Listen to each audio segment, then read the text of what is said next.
Now, the floods, of course, have been really serious in and around Sydney. Thoughts and strength with everyone. Strength and love to everyone who's currently dealing with those floods, including, can I just yet again say, the amazing people who work in our emergency services. I will never bag these people. I will never bag particularly the professionals who all day, every day, do things like this. Well done to the cops in New South Wales. I want to show you some incredible pictures of the moment police dived into rapidly rising floodwaters to save a man trapped inside a ute in the city's northwest. Witnesses say police responded to the emergency at South Windsor within minutes, prying the door open to pull the driver to safety. It comes as hundreds of residents are forced to flee their inundated homes across the area. We just got evacuated and the police kindly came and got us. And the dogs had to make makeshift leads because we didn't think it was going to go above 13.3 and it's up above 14. So my family were evacuated with the 3 young kids yesterday. Yep. And I was going to stay behind with the animals to make sure that they were okay. But it's getting too high now. Problem is, too many people, particularly in the Hawkesbury region on the edges of Sydney, have gone through this multiple times in the past 12 months, too many times over the past 10 years. So much so that people are saying, you know what, that's it, I'm done. But they're stuck because they can't insure their houses and they can't sell them to anyone either. So people need to step up and help, not just right now, but when the waters recede and we have to make decisions about where people live, but also build more dams. Sydney's Warragamba Dam, one of the reasons that the Hawkesbury is under threat and has been for the past few days is because the amount of water the size of Sydney Harbour is spilling over those walls, flooding that area and then eventually making its way out to sea. Sydney Harbour, every day. And that's because the dam's not big enough, because the assumption was it'll never rain again. But of course, it did rain again. It will rain again. It'll piss down again at some point in time. And you need to have a bigger dam or you need to move those people. Now, they're not going to move the people, so you need a bigger dam. But why don't we have one?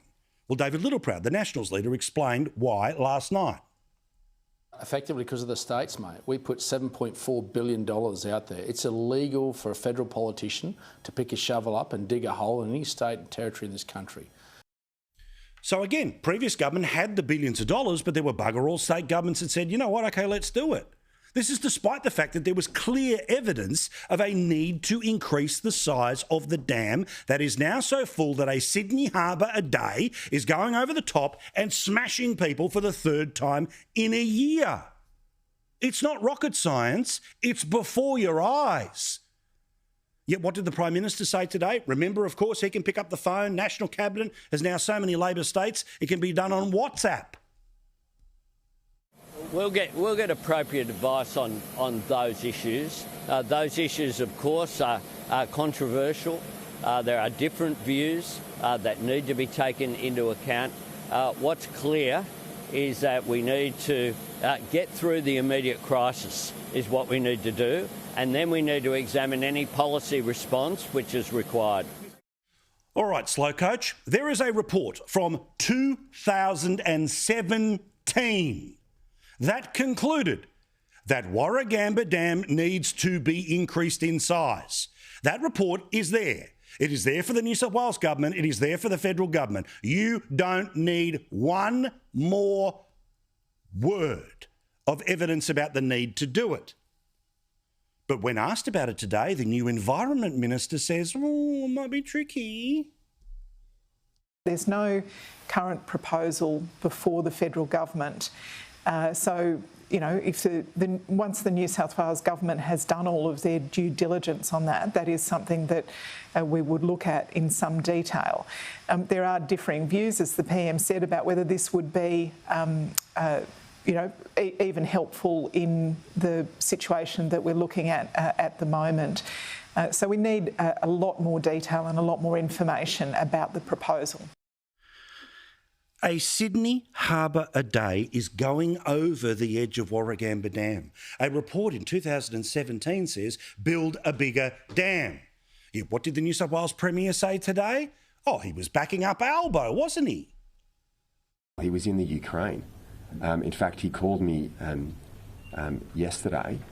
I'm not going into where he was from an operational perspective, but he called me yesterday, and as soon as he could, he's overseas on work that's important for Australia, and in fact, the communication I've had with both him and the acting Prime Minister last night has been that, firstly, he's doing everything he can to get back as quickly as possible.